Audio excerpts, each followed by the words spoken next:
Lesson 35, The King of the Golden River, Part 2. Children, this is the continued story of the Part 1, Lesson 34, Part 1. In this story, we have seen how the three brothers troubled the visitor that had come to his house, the stranger that had come to his house, to their house, and how he had given them bad curse and had gone away. So now let us see what happens in the story further. So let us start with the first paragraph. Southwest Wind was true to his word. He did not return to Treasure Valley after that night. Neither did any other wind. So there was no rain. Nothing grew in Treasure Valley anymore.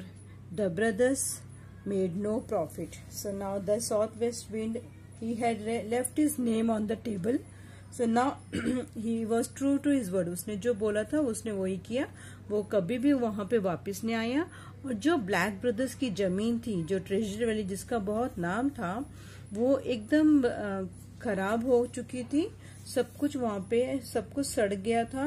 कुछ भी रह नहीं गया था. अच्छा, वहां पे कोई बारिश नहीं आई, वहां पे कोई अच्छी हवाएं नहीं आई और कुछ भी वहां पे उगता नहीं था. और इसके लिए जो जो जो जो दो ब्रदर्स थे, द ब्लैक ब्रदर्स थे, जो वो पूरी तरह से कुछ भी प्रॉफिट नहीं बना सकते और डे बाय डे एकदम गरीब हो गए. The wicked brothers then began to make money by selling gold. They melted in a furnace the gold articles they had. They mixed a lot of copper in it and sold the mix as pure gold. Again they made poor Gluck work in a furnace while they spend the money on themselves. Now in the second paragraph it says कि वो अभी वो काम तो बंद हो गया था ना. फर्टाइल वैली में कुछ भी क्रॉप्स नहीं उगते थे. तो विकेड ब्रदर्स जो बुरे ये लोग थे, इन्होंने अभी दूसरा काम चालू कर दिया था, सेलिंग गोल्ड. वो गोल्ड बेचते और पैसा कमाते थे. और वो क्या करते थे, आग की भट्टी में अंदर आग गोल्ड जलाते थे, गोल्ड बनाते थे. फर्नेस मीन्स आग की जो चिमनी होती है वो. So they mixed a lot of copper. उसमें वो नकली आधा सा तांबा कॉपर डाल देते थे और उसको बोलते थे, लोगों को बोलते थे नहीं नहीं ये पूरा सोना है, ये प्योर गोल्ड है. Again they made poor Gluck. Again अभी भी वो अपने अपने छोटे भाई को ग्लक को बहुत सारा आग के सामने काम करने देते थे और खुद वो सारे पैसों से ऐश करते थे और मजे करते थे. Soon all the gold in the house was spent. Only one thing was left. A beautiful golden mug that belonged to Gluck. Gluck's uncle had given it to him when he was a baby. Gluck used to drink both milk and water from it. A strange bearded face was delicately curved on the mug. Gluck was very fond of the mug. He did not want to part away with it, but his wicked brothers only laughed at him and threw the mug in the furnace. They asked Gluck to pour the gold when the mug was melted and went out on some wicked enterprise. So now again the bad brothers were doing some other work. They were ill-treating their brother. And then सारा gold भी अभी उनका खत्म हो चुका था. तो एक मग, गोल्डन मग था ग्लक के पास, जो उसके अंकल ने उसको दिया था. और वो ग्लक उसी से पूरा उसमें ही अपना दूध पीते थे या पानी पीते थे. उसके ऊपर एक स्ट्रेंज दाढ़ी वाले आदमी की पिक्चर लगी हुई थी, कार्विंग किया हुआ था. ओके, उसके ऊपर था. और Gluck was very fond of that mug. उसको वो बहुत अच्छा लगता था. He did not wanted to part away with it. उसको वो उनको नहीं देना चाहता था अपने ब्रदर्स को. लेकिन उसके ब्रदर्स बोल रहे थे हमको ये दे दे, अभी हमको दे दे, इसको भी जला डालेंगे. बट उसके विकेड ब्रदर्स ने only laughed at him and through the mug in the furnace. और वो हंस रहे थे उसके ऊपर और उससे मग को खींच के आग की भट्टी में डाल दिया. They asked Gluck to pour the gold when the mug was melted. और उसने बोला उसके वो जग के मग के साथ थोड़ा सा गोल्ड डालना है और वो दोनों मिलके एक दूसरा गोल्ड बन जाएगा, मेल्ट हो जाएगा, पिघल जाएगा। और ये बोल के वो दोनों भाई वो घर से फिर से वापस चले गए। Sadly, Gluck sat down to watch over the mug being melted. But strangely, after some time, he began to hear a voice singing from the furnace. He lifted the lid of the crucible, and what did he see? The face of his old bearded friend on top of the melted gold. तो उस Glück वो बहुत दुख लग रहा था, उसके भाइयों ने उसका फेवरेट मग आग में डाल दिया था। वो उसको बहुत दुखी होके वो पूरे आग में मग को जलता हुआ देख रहा था, पिघलता हुआ देख रहा था। तभी उसने देखा कि थोड़े टाइम के बाद एक गाने की आवाज आने लगी। वहां से कोई बहुत अच्छी सिंगिंग करने लग गया और वहां पे आग के अंदर से, भट्टी के अंदर से वहां से आवाज आने, अच्छे सी गाने की धुन आने लगी। जैसे उसने उठाया वो आग वाले भट्टी का क्रूसिबल, तो उसने देखा इसका वही फ्रेंड जो स्ट्रेंजर उसके पास आया था, old bearded friend on top of the melted gold. जो गोल्ड बन गया था उसके ऊपर उसने अपने वही फ्रेंड को पाया, देखा जो उसने पहले देखा था, बहुत बड़ी दाढ़ी वाला जो आया था। Come Gluck my boy, said the voice from the crucible, pour me out, I'm too hot। तो उस अंदर से आवाज आई, ग्लक मेरे बच्चे, मेरा बॉय, मुझे यहाँ से बाहर निकालो, ये क्रूसिबल से बाहर निकालो। I am too hot, मैं बहुत गर्म हो गया हूँ। Gluck was astonished, but he took hold of the crucible and tilted it to pour the gold. Instead of gold, a golden draught came out of the pot. His was the face carved on Gluck's mug. तो जैसे उसने Glück astonish हो गया था, एकदम surprise हो गया था कि ये कैसे बात कर रहा है।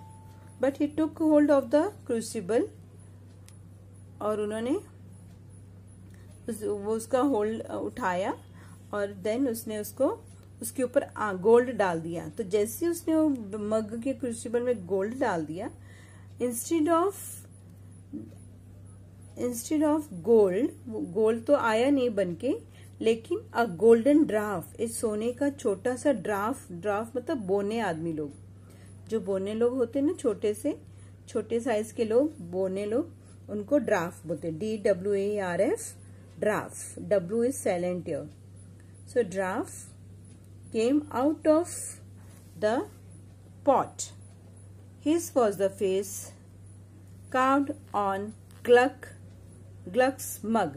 ये वही आदमी था जो कि ग्लक के मग के ऊपर कार्व्ड किया हुआ था, मग के ऊपर बना हुआ था।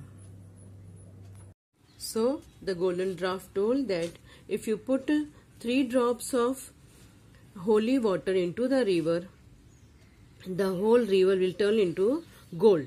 ऐसे उसने बताया, पूरा गोल्ड का रिवर बन जाएगा वो, पर लेकिन उसकी शर्त है कि एक person could try this only once, एक ही बारी वो ट्राई कर सकता है। एंड अगर नहीं है, and if anyone put unholy water, उसके ऊपर डालेगा कोई जो अच्छा जल नहीं डालेंगे, उसमें कुछ गंदा पानी डालेंगे ड्रॉप्स, तो he would turn into a black stone, और वो उसमें एक काले पत्थर में वो चेंज हो जाएंगे। सो ये बोल के ड्राफ्ट वापस अपने फर्नेस में जंप कर दिया और वो वहां से गायब हो गया। डिसअपियर्ड मीन्स गायब हो गए। When Gluck told this to his brother, they did not believe him at first and beat him, but Gluck stuck to his story. So at last they believed him and began to fight over who should have the first chance to go to the Golden River. They fought so much that the police came to see what had happened. Hans ran away when the police came, but Squash was caught and put in prison. So ये बात Glück ने अपने भाइयों को बताई जब भी वो घर पे आए। पहले तो उन्होंने उसको बिलीव नहीं किया, माना नहीं कि वो सच बोल रहा है। फिर और उन्होंने उसको मारा और मारा भी। फिर Gluck stuck to his story, पर ग्लक ने बोला नहीं नहीं, जो मैं बोल रहा हूँ ये एकदम सही है। सो एट लास्ट उन्होंने उनकी बात मान ली, बिलीव्ड हिम। और अभी दोनों भाई लड़ने लग गए कि कौन जाएगा होली वाटर लेके वो उसमें गोल्डन रिवर पे टू गेट द गोल्ड, कौन जाएगा। तो दोनों लड़ने लगे, इतनी लड़ाई हुई कि वहां पे पुलिस आ गई और हंस तो था वो भाग गया और स्क्वाड्स को पुलिस ने पकड़ लिया और उन्होंने जेल में डाल दिया। Hans was happy that Squash was in prison. The very next morning he went to the church, stole some holy water and set off for the mountain. Hans बहुत खुश हो गया, वो तो भाग गया था और स्क्वायर्स को पुलिस ले गई थी।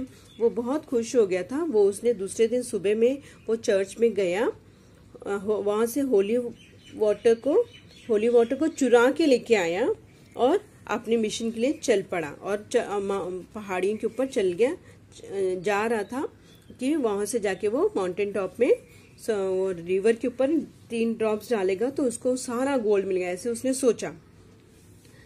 It was not easy to climb the mountain. He was tired and thirsty. Soon Hans thought that he would drink some of the holy water himself. तो क्या हुआ, तो हंस चढ़ रहा था पहाड़ी पे ऊपर, तो इतने में वो चढ़ते चढ़ते उसको बहुत प्यास लग गई and he thought he would drink, थोड़ा सा पानी वो खुद पी लेगा, ऐसे उसने सोचा। Just as Hans raised the flask of water to his lips, he saw a little puppy on a rock. It looked as if it was dying of thirst. Hans only pushed the animal away with his foot, drank some water himself and passed on. तो जैसे वो उसने ढक्कन खोला holy water के जग का, bottle का, तो पीने ही लगा था तो उसने देखा एक कुत्ता, उसके छोटा सा पप्पी उसके पाँव में आ गया है, रॉक्स के निकल के आया और वो भी पानी मांगने लग गया। वो भी पानी के लिए मर रहा था, डाइंग ऑफ थर्स्ट, प्यास से मर रहा था। एंस ने उसको पाँव से लात मारी, धक्का मारा एंड खुद थोड़ा सा पानी पिया और आगे चलने लग गया। The climb now become more difficult and felt thirsty again. जैसे वो चढ़ता जा रहा था और उसको डिफिकल्टी लग रही थी। He was going to drink some more of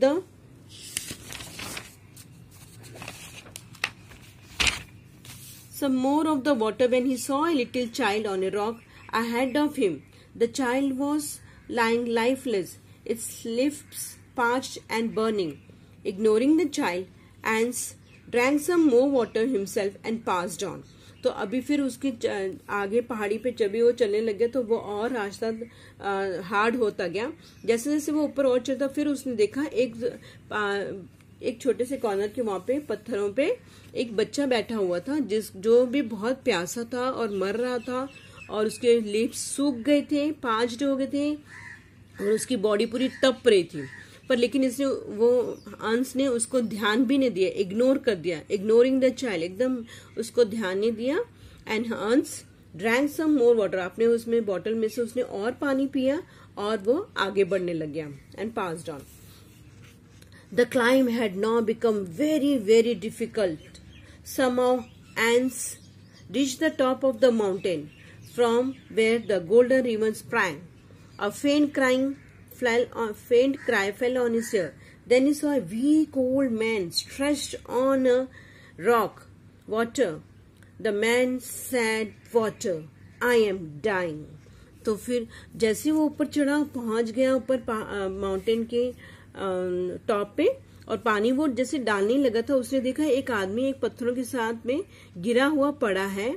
उसको आवाज सुनाई दी, वो आदमी चिल्ला चिल्ला के बोला, पानी पानी, मुझे पानी दो, मैं मर रहा हूं, मुझे पानी चाहिए। I have no water for you, replied Hans. He jumped over the old man's body and ran to the river. वो जैसे उसने उसका देखा वो बंदे को, उसको चिल्ला के बोला, मेरे पास तुम्हारे लिए कोई पानी नहीं है, और उसकी बॉडी के ऊपर से जंप करके वो अदर साइड चले गया। And ran to the river, नदी के पास पहुंचा। The sun was about to set, अभी सन सेट होने वाला था, शाम का टाइम था। The river shone golden in the light of the setting sun,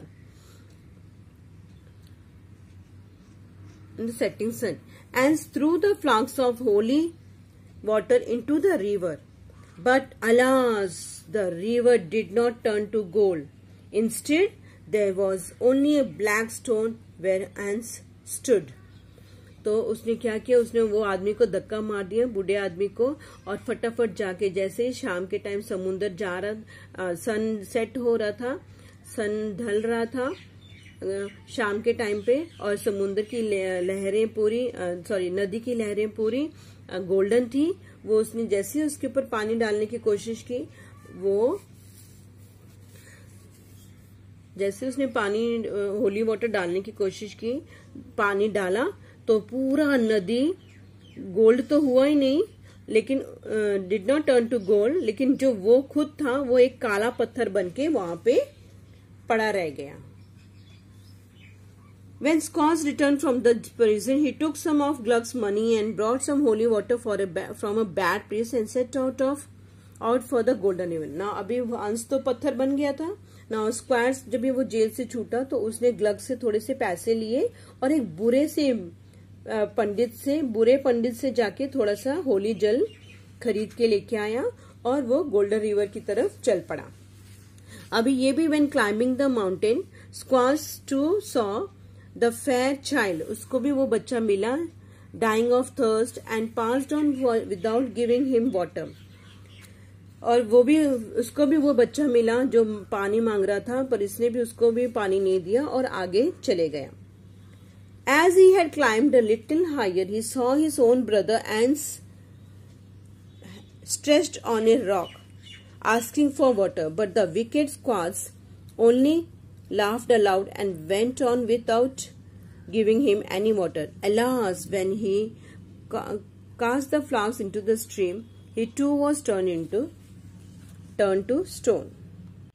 As he had climbed a little higher, he saw his own brother Hans stretched on a rock, asking for water, but the wicked Squaws only laughed aloud and went on without giving him any water. Alas, when he cast the flask into the stream, he too was turned to stone. Now this brother Squaws also, who was also a black brother, who was also very cruel and wicked, did the same thing. When he saw his brother hanging on the rock and asking for water, he just laughed at him. उसके ऊपर बस वो हंसा और उसने उसको neglect किया और आगे बढ़ गया। और फिर उसने जब पानी में जल की बूंदे डालने लगा तो उसके साथ भी सेम हुआ, वो खुद भी एक पत्थर के साथ लटक गया। So now he was also hanging there.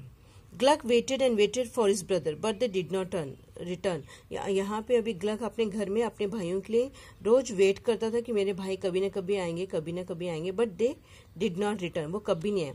At last he decided to visit the golden river himself. तो उसने एक दिन खुद अपने आप सोचा कि चलो मैं ही अपने गोल्डन रिवर में जाके आता हूँ एक बारी, और वहां पे जाके आता हूँ जैसे वो मुझे गोल्डन ड्राफ्ट ने बोला था। He went to a good priest who willingly gave him some holy water. वो एक अच्छे पंडित के पास गए, प्रीस्ट के पास गए, और उन्होंने खुशी खुशी ग्लक को थोड़ा सा होली पानी दे दिया। Gluck was young and small and he too found the climb very difficult. अभी वो एक छोटा बच्चा था ग्लक तो, और जब भी वो पहाड़ी चढ़ने लगा तो उसको भी पहाड़ी बहुत डिफिकल्ट और तकलीफ से चढ़ रहा था। After he had climbed for an hour or so, अभी वो 1 घंटा ही हुआ था चढ़ रहा था, he became very thirsty. He was about to drink some water when, like his brother, he saw an old man. अभी वो जैसे चढ़ता जा रहा था, उसने अपने चढ़ रहा था, थोड़ा वो भी थक गया और बहुत प्यासा हो गया, और उसने सोचा चलो मैं थोड़ा पानी पी लेता हूँ। तो जैसे वो पानी पीने लग गया तो उसने देखा एक बहुत ओल्ड बुढ़ा आदमी उनसे पानी मांग रहा था। The old man walked towards Gluck, leaning on a staff, and asked for some water. वो भी लटका हुआ था बूढ़ा आदमी, उसने उसको प्लीज बोला, एक झाड़ की पत्तियों को पकड़ के वो खड़ा था और उसने बोला प्लीज थोड़ा पानी दे दो। तो Gluck saw that the old man was pale, tired and thirsty. Gluck ने देखा कि वो एक बहुत बुजुर्ग थे, थके हुए थे और बहुत प्यासे थे। तो so he gave him the bottle of water. The old man drank up nearly 2/3 of the water. Then he returned the bottle and wished Gluck well. तो उसने क्या किया, थोड़ा सा पानी उसको दे दिया वो आदमी को, बुढ़े आदमी को, और वो आदमी ने बॉटल के 2/3 3 हिस्से का पानी में उसने 2 हिस्से पी लिया, थोड़ा सा पानी पिया और 2/3 पानी पी लिया और बाकी की बॉटल उसने उसको वापस कर दी. Gluck did not have any water himself, but as he went on, his climb path became easier. After climbing for a long time, when he became thirsty, he saw the small child. Gluck was sorry for him and gave him some water. The child began to smile, got up and ran down the hill. अभी जब ये और ऊपर वो चढ़ने लग गया तो उसका चढ़ना इजी हो गया. ब्रदर्स का चढ़ना हार्ड होता जा रहा था, लेकिन जैसे इसने उसको पानी की हेल्प किया, इसका चढ़ना इजी हो गया था. फिर वो उसने खुद कुछ पानी नहीं पिया और चढ़ता गया. उसने देखा कि एक छोटा सा बच्चा पानी मांग रहा है, तो ग्लक को उसके लिए भी दुख लगा और उसने उसको भी पानी दे दिया. Because he was a kind boy, वो अच्छा बॉय था ना, तो इसलिए उसको सबके ऊपर तरस आया, उसने सबकी मदद की. The child began to smile, got up and ran down the hill. उसने वो बच्चा खुश हो गया, खड़ा हुआ और नीचे भाग गया, पहाड़ी से नीचे भाग गया. Now only a few drops of water left in the bottle. When Gluck came close to the mountain top, he was very thirsty himself. Just then he saw the poor little pup that was dying of thirst. I must help it now, thought Gluck, otherwise it may be too late. So he poured the remaining drops into the little dog's mouth. तो अभी जैसे जैसे वो और चढ़ गया, वो बच्चा भी नीचे उतर के चले गया. उसने देखा एक कुत्ता, छोटा सा पप भी पानी से मर रहा था, तो इसने सोचा कि मुझे इसको हेल्प करना पड़ेगा. And then he also help the poor pup. And then नहीं तो ये मर जाएगा, तो इसने जो थोड़ा और पानी पड़ा था वो पप के मुंह में, थोड़े से ड्रॉप्स पप के मुंह में डाल दिए. Dog sprang up and in his place stood the king of the golden river. He was very pleased with Gluck. The king put in Gluck's bottle some dewdrops from the petals of a lily. Then he told Gluck to cast it into the leaping river. So now जैसे उसने वो dog, छोटे से dog की help किया Glück ने, वो Glück में से the king of the golden river वापस आ गया. And he was very please. वो ग्लक के साथ बहुत खुश थे और उन्होंने उसको एक लिली के प्लांट में से कुछ एक्सट्रैक्ट दबा जूस निकाल के लाइक ड्यू ड्रॉप्स बना के ग्लक को दिए और कहा कि जाओ ये उसमें डाल दो. ग्लक को कहा कि जाओ ये समुन्द्र के जो पानी नदी जा रही है, ये जाके तुम नदी में तीनों ड्रॉप्स डाल दो. Gluck did so, but the river did not turn to gold. However it changed its course and began to flow through the treasure valley, making it rich and fertile once again. Gluck lived in the valley, helping the poor and the needy. His barns were always full of corn and he never lacked for money. तो Glück को उसने वो due drops बना के दे दिए कि जाओ नदी में डालो, क्योंकि उसको पता था ये तो गोल्ड में बन जाएगी. बट जैसे ग्लक ने उसमें डाला तो वो नदी तो गोल्ड की नहीं बनी, लेकिन वो नदी ने ट्रेजर वैली का रास्ता पकड़ लिया और अपना पानी वहां फ्लो करने लग गई. और उसके बाद से वो ट्रेजर वैली फिर से हरी भरी हो गई और वहां से जो भी चीज उगाता था ग्लक, वो बहुत सारा पैसा उसको देते थे. ग्लक ने वही वैली में जाके रहने लग गया और पुअर लोगों की हेल्प करने लग गया, पुअर और नीडी लोगों की. और उसके घर के धान हमेशा भरा रहता था, उसके बांस में पूरा धान्य कॉर्न सब भरा रहता था और उसके पास he never lacked for money, और उसको कभी भी पैसों की कमी नहीं थी. Okay, and this story is written by John Ruskin. Okay, so children, you see that if you are a good, you be happy in the end, and if you are bad or wicked, you will always suffer. The story tells this to us that अगर हम बुरे होते हैं तो हम बुरा ही हमारी जिंदगी निकलती है. And if you are good and kind, you will always be happy in the end. तुम हमेशा लास्ट में खुश होगे और सुखी होगे. दिस इज द स्टोरी, और ये स्टोरी लिखी गई है बाय जॉन रस्किन.